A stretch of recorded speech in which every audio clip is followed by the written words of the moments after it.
નમસ્કાર. આજે રાજ્ય સરકારે 17 જેટલા નવા તાલુકાઓની ઘોષણા કરી છે અને આ તાલુકા બનાવવાની જે પ્રક્રિયા છે એની શરૂઆત કરી છે.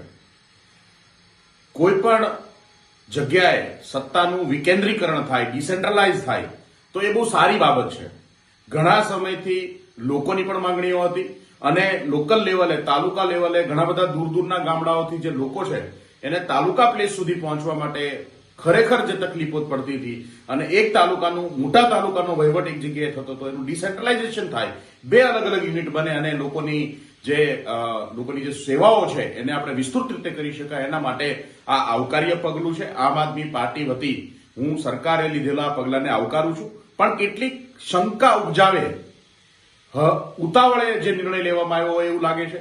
સૌરાષ્ટ્રમાંથી એક પણ જિલ્લામાં, એક પણ તાલુકાનું વિકેન્દ્રીકરણ નથી કરવામાં આવ્યું. માત્ર ઉત્તર ગુજરાત, મધ્ય ગુજરાત અને સાઉથ ગુજરાતના તાલુકાઓમાં તે આ નિર્ણય લેવાયો છે. એ જોતા એવું લાગે છે કે સરકાર પાસે કુશળ રીતે વહીવટ કરવાની ક્ષમતા બિલકુલ નથી. ઘણા સમયથી પેન્ડિંગ જે માંગણીઓ હતી એને સંતોષવા માટે, એનો નિકાલ કરવા માટેની કોઈ યોજના નથી.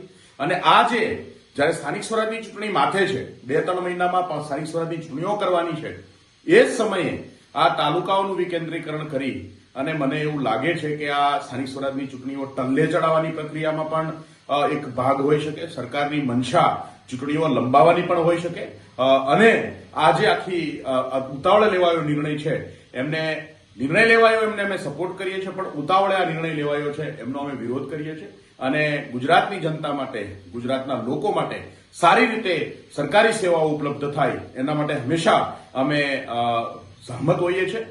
જય હિન્દ, જય ભારત.